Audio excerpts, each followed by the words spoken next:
The untitled poem.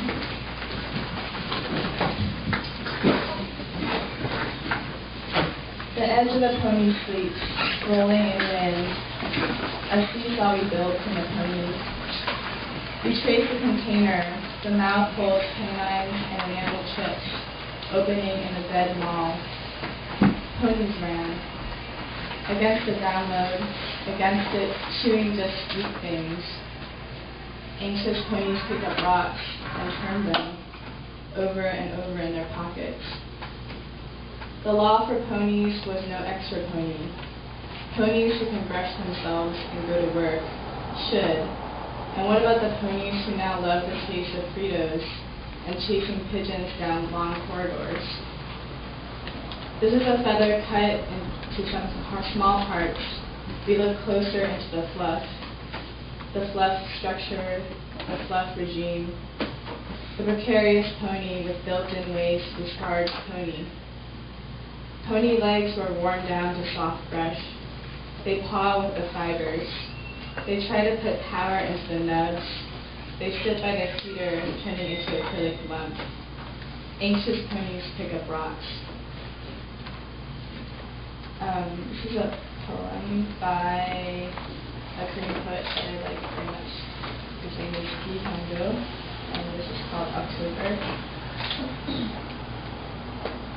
Sometimes I become a short shadow and slowly walk into a forest at dark noon, where scattered shadows gather in one place.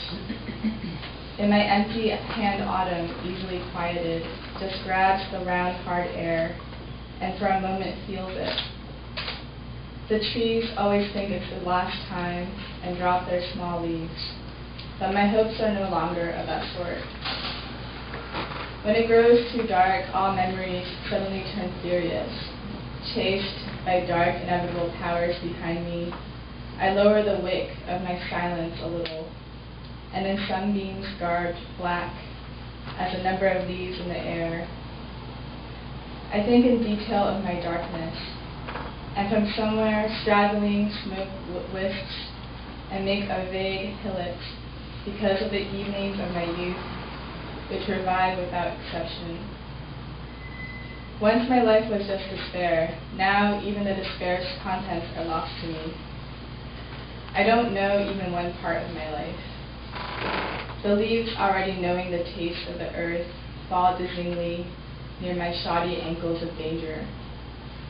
Oh, how memories of love always take on the side of death, but the October forest I love has not aired. When I waken from sleep, the candlelight near my pillow has already vanished. Only an empty bottle wearing hard white clothes stares at me blankly.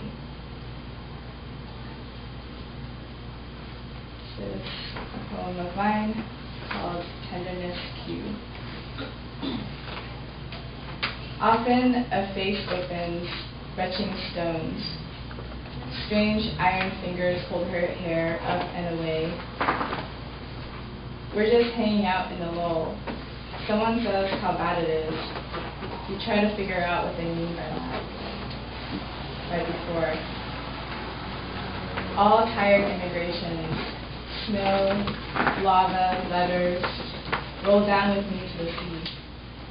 Another marketplace of our best times shows up on the corner. Tonight the public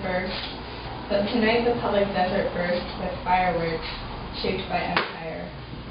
And a seamstress fixes sequin surveillance devices onto plush dragons, tiny scales that see in the dark. Sometimes we're in the same question, but then my body travels. Our jet, a floating aviary of lost birds, a river resprouting whiskers, grows small paws. We made promises, texted to let fiction cells pour down, to be malcontent, to loyalty etched into wherever we lifted between pool's edge like a satin sheet.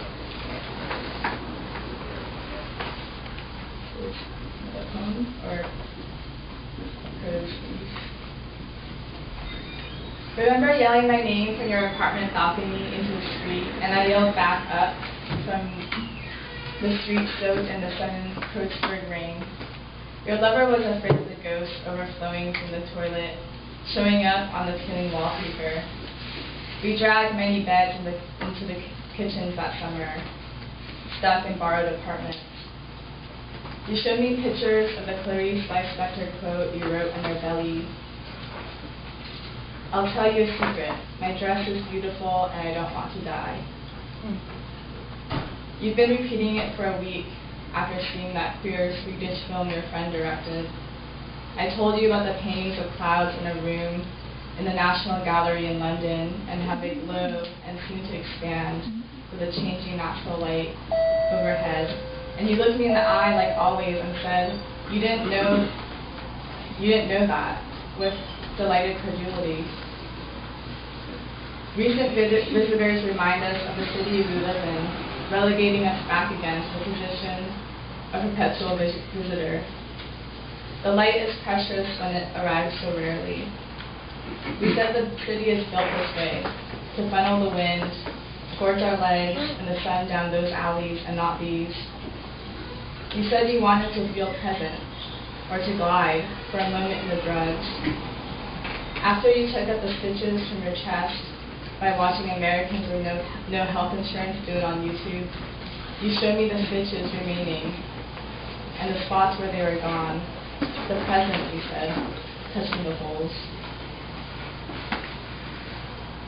This is a poem called On Living Anymore. Part 1. Suicide. Is suicide the staking out of autonomy, or is it murder by slow poisoning? Patriarchy, capitalism, prison, etc., take your pick. Is suicide the ever-resistant final fuck you to that slow poisoning? Is suicide the best star, the prettiest girl, the tightest beat we ever danced to? Can I literally kill the cop in my head, burn away civilization's noose? If one takes down one's enemies with them to hell, does one also have to drag those bodies down a long black river like a horse on fire? I went to court to deny my suicide, my perpetuation of suicide. I refused to answer their questions, which they took to be a sign of suicide. Part 2. Housing. They couldn't find a place to lay their head. There are more than 80,000 empty beds in the city. There are people forcibly removed from their apartments so they could be renovated. Families died from carbon monoxide poisoning. They were burning their belongings in the middle of the room. They were found huddled together. Red circles around the Cartier Karl Marx. They killed the landlord, and then they lit the house on fire and swam into the middle of the heat. Prospectors gathered around the charred foundation. We're busy capturing the sun, they said. Opportunities aren't forever. You sleep, you die, they said. That's the business. Part 3. Debt. The story of my generation was a story of debt. I bought 1 million dogs, but the investment didn't pay off. Everyone else had 1 million dogs. Some paid more and some paid less. Many dogs died in the process as prices were haggled, raised, and forced into debt. In private, I wept over my 1 million dogs because dogs paid no attention. Finally, in public, we built an army of dogs, the rewilding of our debts. Part 4. Belonging. I am exactly where I need to be, lost and on my last 50,000 won, my last $400. I have hurried past the city of my suicide into something brighter, and we're gone. The ruins of its architecture are dazzling. We're running in the grass, it's ruthless, our ways of being, numbered and cast away. The grass cuts like all intimacies. We are intimate and fighting, and that's all I need to know. All the knots and all the grasses, and we throw the net up. I believe in no world. But I want to trace every bit of it with fine lines of no hope, and that is the only love. Woo!